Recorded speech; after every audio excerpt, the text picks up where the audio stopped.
Mga kapatid, tayo nandito ngayon sa ngalan ng Ama, ng Anak, ng Espiritu Santo.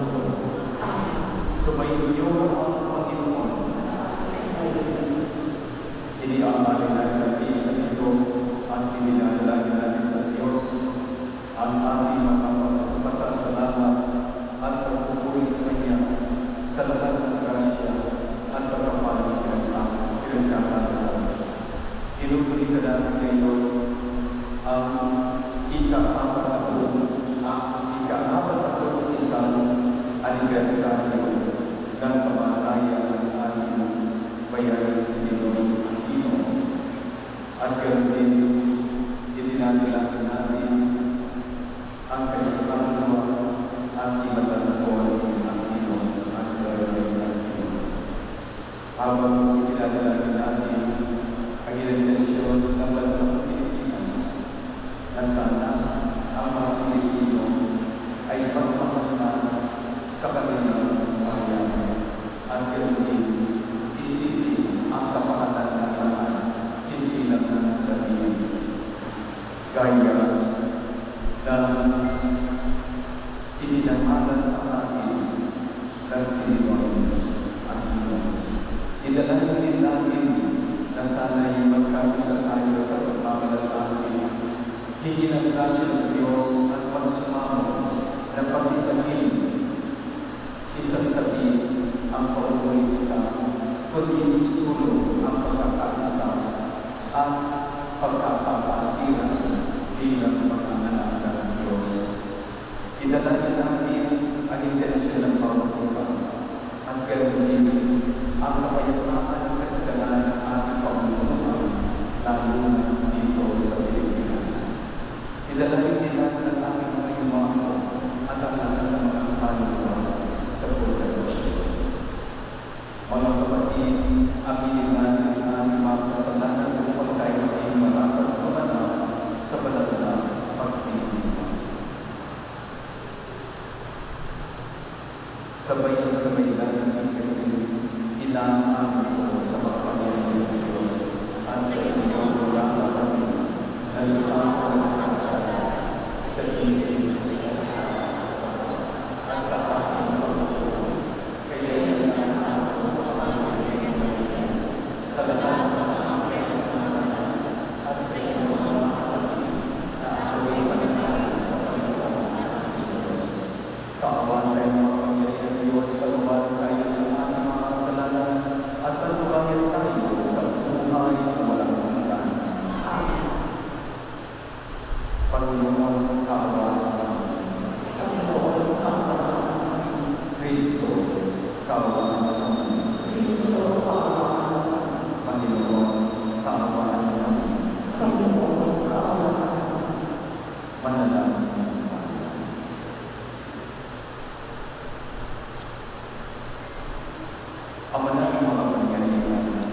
lalaki at tao.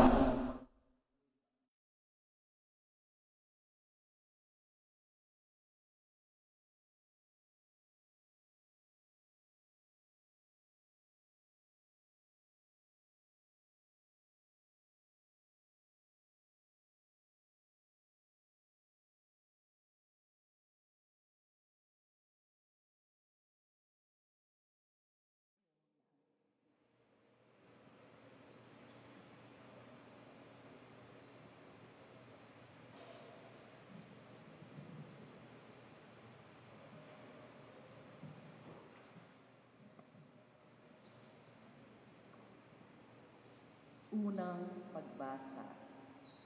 Ang salita ng Diyos mula sa unang sulat ni Apostol San Juan. Mga pinakamamahal, nalalaman nating lumipat na tayo sa buhay mula sa kamatayan, sapagkat niibig natin ang mga kapatid. Ang hindi umiibig ay nananatili sa kamatayan. Mamamatay tao ang napupuot sa kanyang kapatid, at nalalaman ninyong ang buhay na walang hanggan ay wala sa mamatay tao. Dito natin nakikilala ang tunay na pag-ibig. Inialay ni Kristo ang kanyang buhay dahil sa atin. Dapat din natin ialay ang ating buhay dahil sa mga kapatid. Kapag nakita ng sino mang may kaya sa buhay ang kanyang kapatid na nangangailangan at hindi niya ito tinulungan, paano niya masasabing siya'y umiibig sa Diyos? Mga anak, huwag tayong umibig sa pamamagitan ng salita o wika lamang. Ipakita natin ang tunay na pag-ibig sa pamamagitan ng gawa. Ang salita ng Diyos. Salamat sa Diyos. Sabik naming hinihintay na tugunin yaring dasal. Sabik naming hinihintay na tugunin yaring dasal. Sa gitna ng paghihirap, tinawag ko'y Panginoon. Kaya poon, ako'y dinggin pagkat ako'y tumataghoy. Dinggin mo ang pagtawag ko't paghingi ng iyong tulong. Kung ikaw ay may talaan nitong aming kasalanan, lahat kami ay tatanggap ng hatol mong nakalaan. Ngunit iyong pinatawad, kasalanan ay nilimot. Pinatawad mo nga kami upang sa'yo ay matakot. Sabik naming hinihintay na tugunin yaring dasal. Sabik akong naghihintay sa tulong mo, Panginoon, pagkat ako'y may tiwala sa pangako mong pagtulong. Yaring aking pananabik, Panginoon, ay higit pa sa sirenong naghihintay ng pagsapit sa umaga. Sabik naming hinihintay na tugunin yaring dasal. Magtiwala ka, Israel, magtiwala sa iyong Diyos. Matatag at di kukupas ang pag-ibig niyang dulot. Lagi siyang nakahandang sa sino man ay tumubos. Ililigtas ang Israel, yaong kanyang mga hinirang. Ililigtas niya sila sa kanilang kasalanan. Sabik naming hinihintay na tugunin yaring dasal. Magsitayo po na.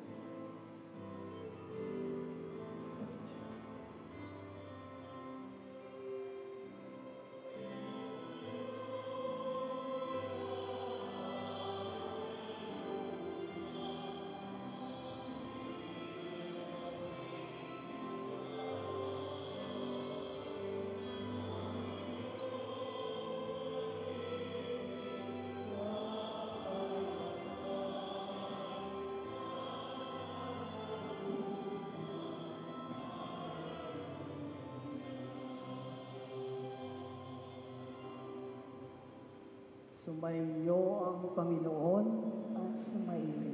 ang mabuting balita ng Panginoon ayon kay San Juan. Papuri sa iyo, Panginoon. Noong panahong iyon, sinabi ni Jesus sa mga tao, "Lalapit sa akin ang lahat ng ibinibigay sa akin ng Ama, at hindi ko itataboy ang sinumang lumapit sa akin. Sapagkat ako'y bumaba mula sa langit, hindi upang gawin ang kalooban ko, kundi ang kalooban na nagsugo sa akin. At ito ang kanyang kalooban, huwag kong pabayaang mawala kahit isa sa mga ibinigay niya sa akin, kundi muling buhayin sila sa huling araw. Sapagkat ito ang kalooban ng aking Ama, ang lahat ng makakita at manalig sa anak ay magkakaroon ng buhay na walang hanggan, at sila'y muli kong bubuhayin sa huling araw." Ang mabuting balita ng ating Panginoon. Pinupuri ka namin, Panginoong Hesukristo. Magsipo ang lahat.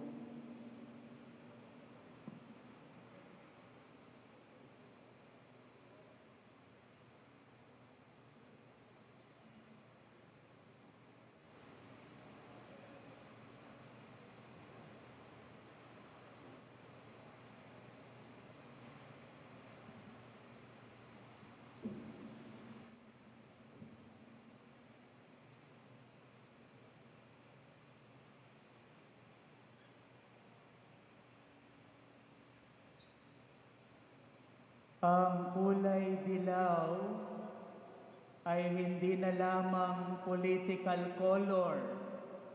Lumagpas na ang kulay dilaw sa pagiging kulay politikal, dahil ang kulay dilaw ngayon sumisimbolo na sa dakilang pamamag-asa para sa mabuting kapakanan ng mga Pilipino. Pamamag-asa kahit mukhang walang pag-asa.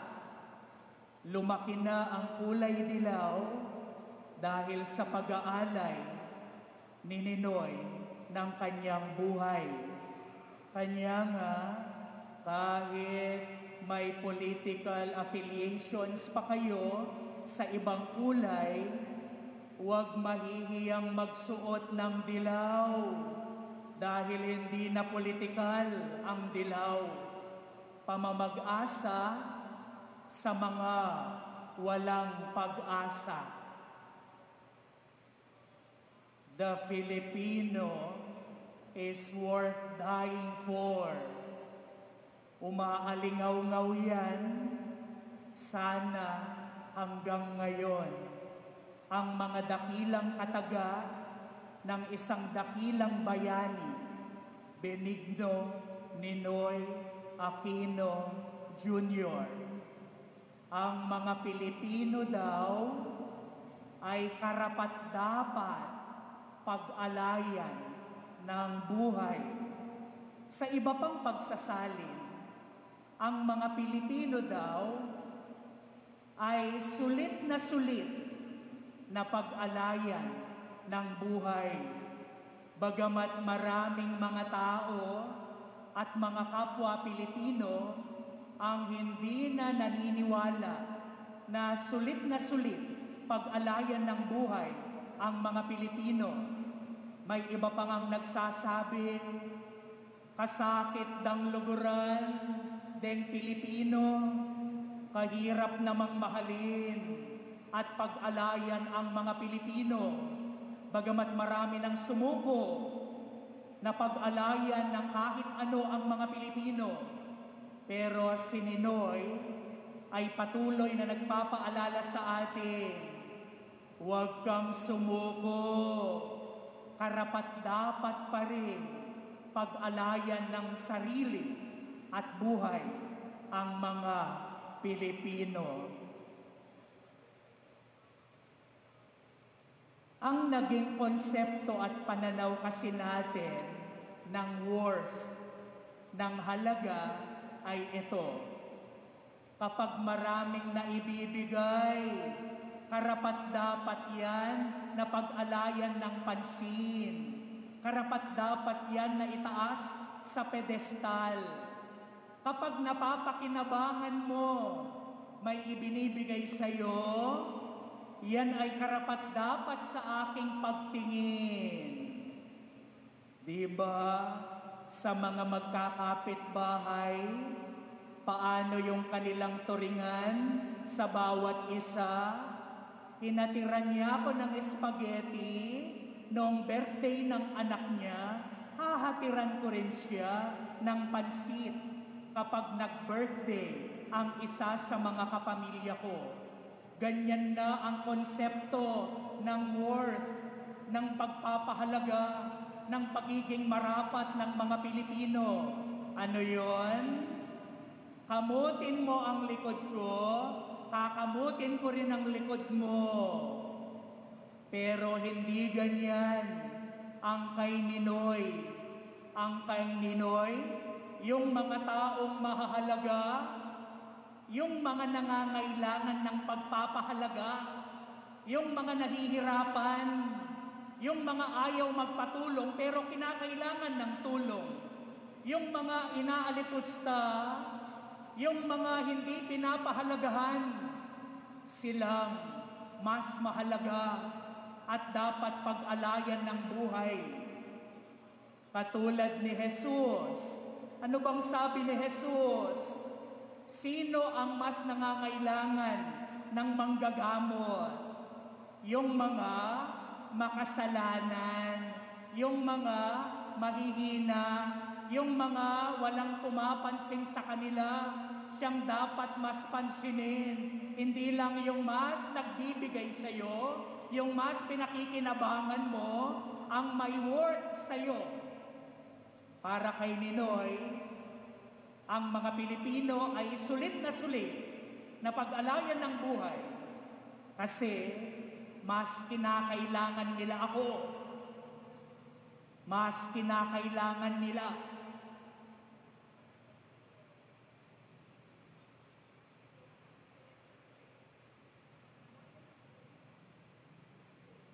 Apat na 41 taon nang nakalilipas.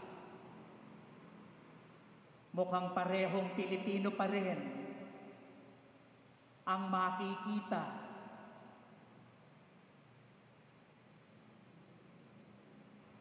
Ginigipit ang kapwa Pilipino sa imigrasyon, pero nakakalusot ang mga banyaga at nagpapanggap na Pinoy.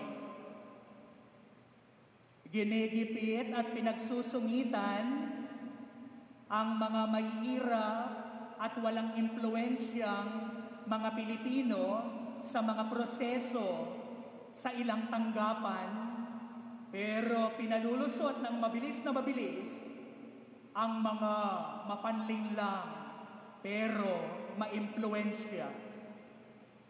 Pinapalakpakan at pinagbubunyi at sinasalubong ng masarap at masaya ang mga napatunayang tiwali at magnanakaw, pero hindi pinapansin at inaabutan ng anumang tulong ang mga tunay na nagsasakripisyo at mga bayani.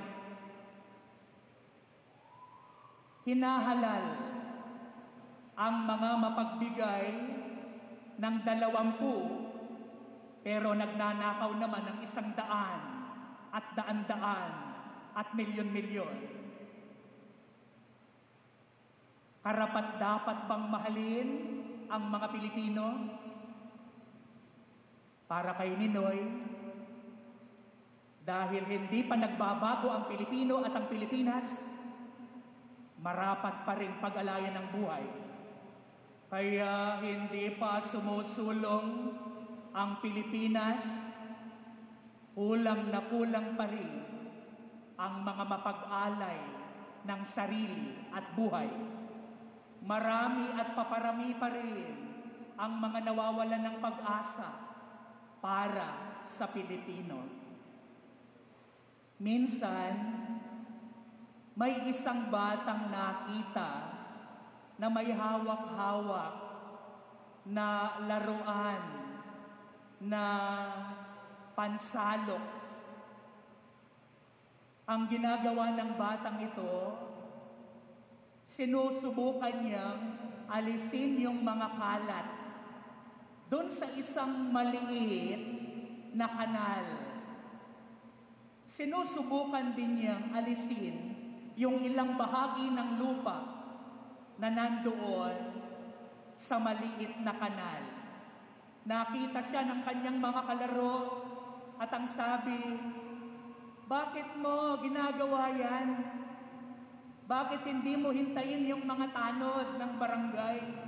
Silang maglinis dyan. Bakit hindi mo hintayin yung mas matatanda para linisin yan? Tara, maglaro na lang tayo." Yan ang kaisipan ng maraming Pilipino, kaya hindi umuunlad ang bansa. Iasa sa iba, mamag-asa sa iba, mawalan ng pag-asa sa sariling magagawa.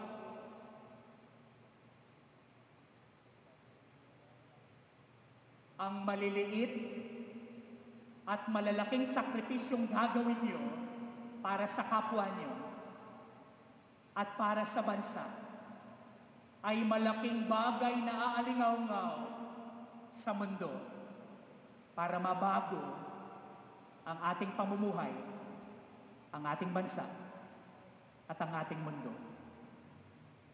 Kulang ng mga mapagbigay na Pilipino ang Pilipinas.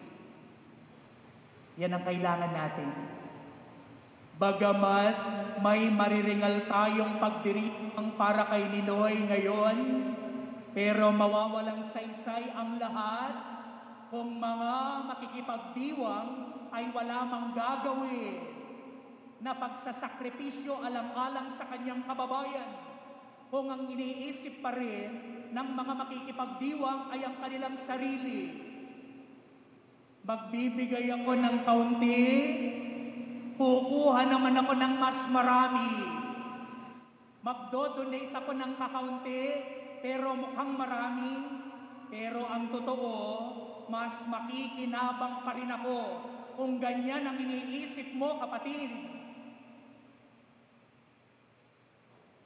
Hindi susulong ang bansa natin. Alam ni Ninoy, isang visionary si Ninoy, hanggat hindi ka marunong magpahalaga sa Pilipino, hindi tayo susulong. Mabuhay ka, Ninoy. Mabuhay ka nawa sa diwa at puso ng bagong henerasyon. Amen.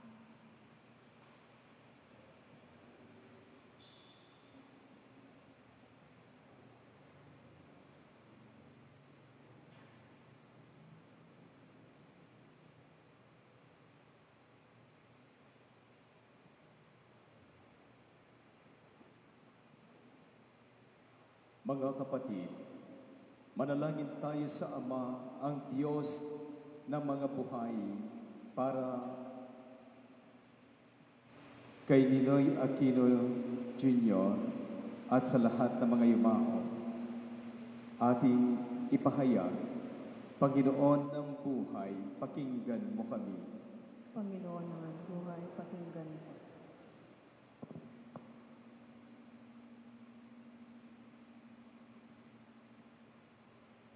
Upang isaalang-alang ng Diyos, hindi lamang ang mga kasalanan ni Benigno Aquino Jr., dala ng kaniyang kahinaan, kundi ang kaniyang mga kabutihan at hangarin ng katapatan sa Diyos.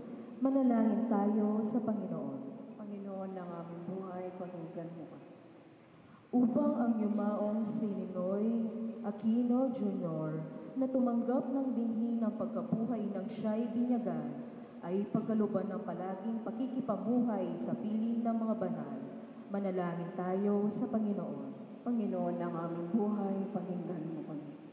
Upang ang mga mabubuting halimbawa ng yumao nating kapatid, kamag-anak, kaibigan at tagapagtangkilik ay mapalakas na loob natin sa pagtupad sa kalooban ng Diyos. Manalangin tayo sa Panginoon. Panginoon ng aming buhay, pakinggan mo kami. upang tanggapin natin ang buhay at kamatayan na bilang biyaya ng Diyos, bilang paghahandog sa kapwa, at bilang punla ng buhay na walang hanggan. Manalangin tayo sa Panginoon. Panginoon ng buhay, pakinggan mo kami. Upang ang lahat ng mga yumao, mga biktima ng trahedya ng kalikasan at bunga ng kapabayaan ng tao, mga biktima ng pagmamalupit ng kapwa at digmaan, ay pagkaluban ng buhay na walang hanggan. Manalangin tayo sa Panginoon. Panginoon ng buhay, pakinggan mo kami. Ama naming mapagmahal, ang kaloob mo sa amin ay kaganapan ng buhay. Ipagkaloob mo sa aming kapatid na yumao ang ligaya ng buhay na walang hanggan. Amen. Magsiupo na.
Magsitayo po ang lahat.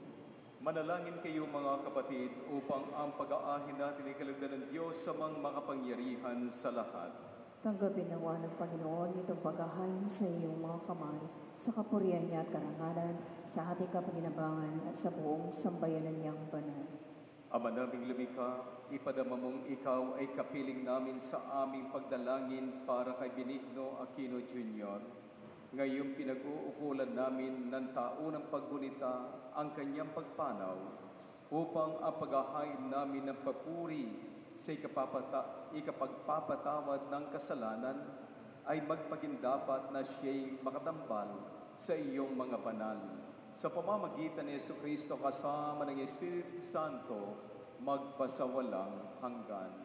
Amen. Sumainyo ang Panginoon. At sa umay, Itaas sa Diyos sa inyong puso at diwa. tinaas na namin sa Panginoon. Pasalamatan natin ang Panginoong ating Diyos. Marapat na siya ang pasalamatan. Ama naming makapangyarihan, tunay nga marapat na ikaw ay aming pasalamatan sa pamamagitan ni Jesucristo na aming Panginoon. Lahat ng kanyang tinubos at binubuhay niyang lubos ang iyong mga kinukupkop sapagkat siya ang buhay at pagkabuhay ng tanang nagsiyao at pumanaw. Kaya kaisa ng mga anghel na nagsisiawit ng papuri sa walang humpay sa kalangitan, kami nagbubunyi sa iyong kadakilaan.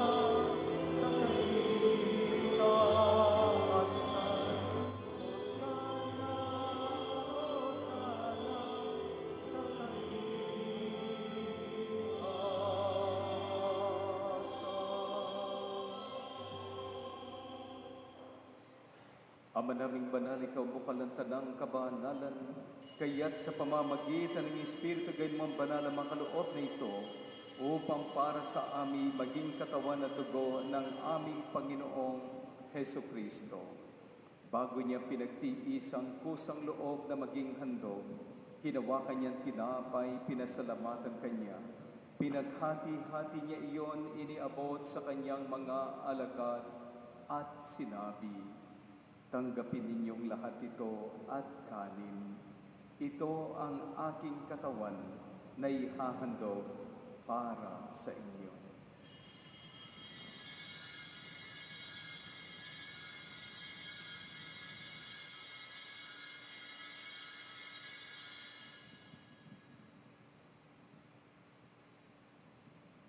Gayun din naman ang matapos ang hapunan, hinawakan niya ang kalis, muli kanyang pinasalamatan.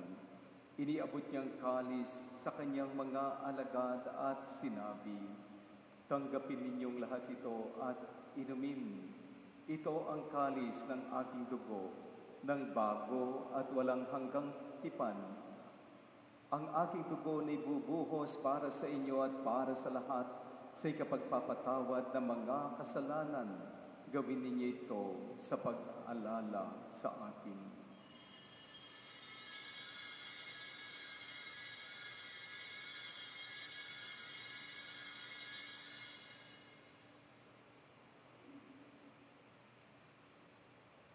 Mysterium Fidei.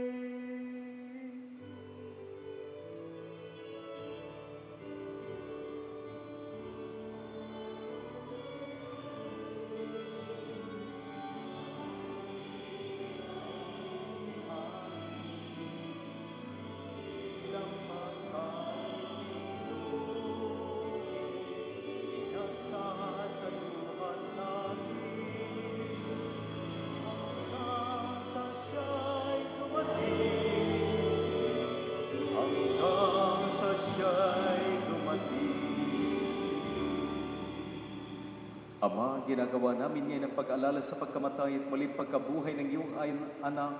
Kaya't iniaalay namin sa iyong tinapay na nagbibigay buhay at ang kalis na nagkakaloob ng kaligtasan. Kami nagpapasalamat dahil kami yung minarapat na tumayo sa harap mo para maglingkod sa iyo.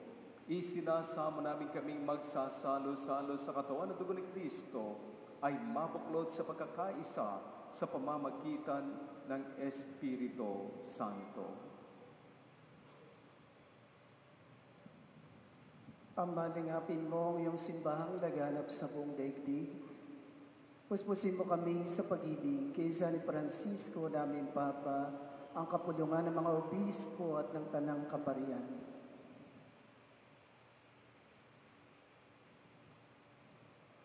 Alalahanin mo si Benigno Aquino Jr. na tinawag mo mula sa daigdig na ito. Nung siya'y binyagan, siya'y nakaisa ni Kristo sa pagkamatay. Ngayon siya'y pumanaw, naway makaisa ni Kristo sa pagkabuhay. Alalahanin mo rin mga kapatid na aming nahimlay na ipag-asa sila'y muling mabubuhay. Gayon din ang lahat ng mga pumanaw. Kawa mo sila at patuloyin sa iyong kaliwanagan.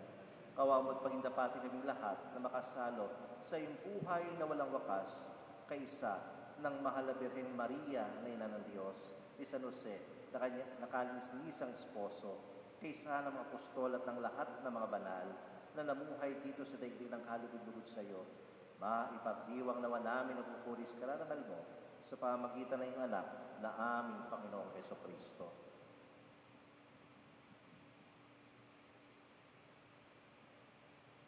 Sa pamamagitan ni Kristo, kasama niya at sa Kanya, ang lahat ng parangal at papuri ay sa iyo, Diyos Amang makapangyarihan, kasama ng Espiritu Santo, magpasawalang hanggan.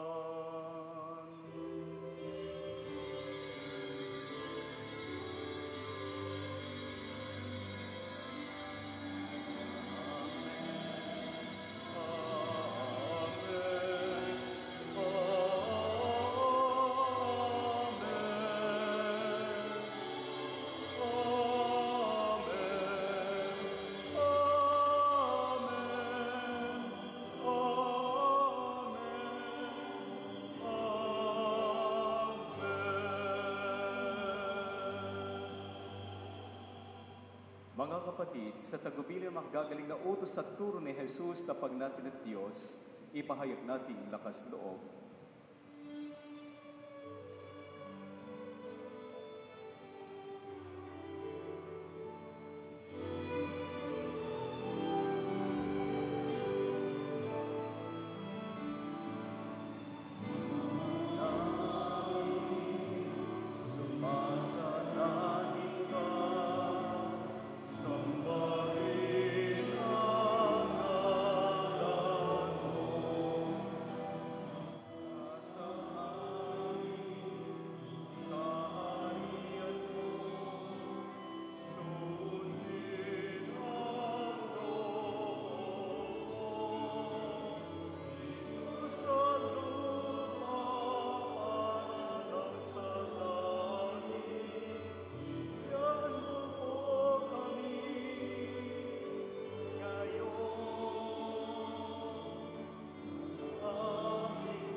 Hinihiling namin kami at Diyos sa lahat ng masama, pagkalooban ng kapayapaan araw-araw, iligtas sa kasalanan at layo sa lahat ng kapahamakan, samantalang aming pinananabikan ng dakilang araw na pagpapahayag ng tagapagligtas namin si Jesu Kristo.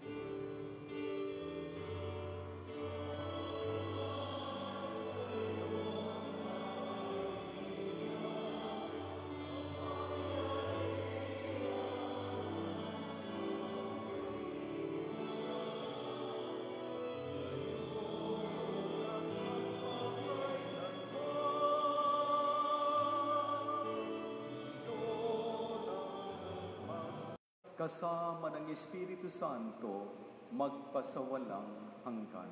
Amen. Ang kapayapaan ng Panginoon ay laging sumainyo. At sumayo. Mga kapatid, magbigay tayo ng kapayapaan sa isa't isa. Peace be with you all.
Mga kapatid, ito ang kordero ng Diyos. Ito nag-aalis ng mga kasalanan ng mga sanlibutan.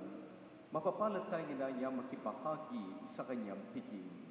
Panginoon, hindi ako karapat-dapat na tumanggap sa iyo, ngunit sa isang salita mo lamang ay gagaling na ako.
Magsiluhod po ang lahat. Panalangin para sa bagong obispo ng Diocese ng Tarlac. Amang mapagmahal, ipinagkaloob mo ang iyong bugtong na anak para maging pastol ng iyong sambayanan at ang banal na Espiritu para pabanalin at pagisahin ang iyong simbahan. Masdan at kahabagan mo kami, ang kaparian, ang mga relihiyoso at mga mananampalataya ng Diocese ng Tarlac na dumadalangin at naghihintay sa pagdating ng aming bago at ika-4 na obispo sa Diocese. Pagkalooban mo siya ng pusong hinubog sa iyong sagradong puso upang siya ay maging tunay na ama, kapatid, kaibigan at mabuting pastol sa iyong kawan. Ito ay inihiling namin sa pamamagitan ni Jesus na aming Panginoon. Amen. Santa Maria, Ina ng Diyos at Ina ng Simbahan. Santa Maria, Ina ng Awa. San Pedro at San Pablo. San Sebastian. Magsitayo po lahat.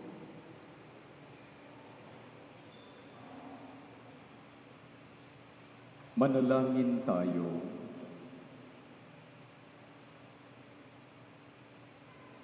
Ama naming mapagmahal, pakundangan sa iyong pagtanggap sa mga panalangin at paghahain namin para kay Benigno Aquino Jr., kami ay humihiling na ang batid na pagkakasalang sa kanya'y nanatili ay para mo ng awang patawarin para ganap na mapawi sa pamamagitan ni Jesucristo kasama ng Espiritu Santo magpasawalang hanggan.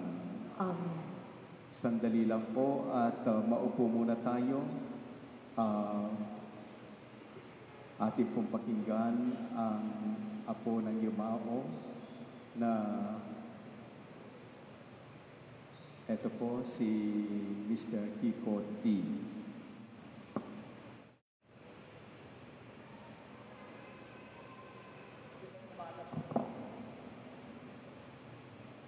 Magandang umaga po sa ating lahat. Ako nga po si Kiko, isa sa mga apo ni Lolo Ninoy. Maraming salamat po talaga sa lahat ng dumalo ngayon para sa misa. Maraming salamat po kay Father O'Neill at sa mga nag-concelebrate. Siguro po, inaanyayahan din po namin kayo na sumama sa mga gawain natin nitong araw. Meron pong isang reflame po sa munisipyo pagkatapos po nitong misa. Meron pong ngayong araw po, ito ang hamon para sa atin. Tuklasin po natin ang pag-ibig natin para sa kapwa Pilipino na walang pinagkaiba sa pag-ibig natin para sa ating mga sarili. Higit pa sa pag-aalay ng sariling buhay, ito siguro ang halimbawa ni Lolo Ninoy na gusto niyang masunod. Maraming salamat po ulit sa lahat na nandito ngayon, tsaka magandang umaga po.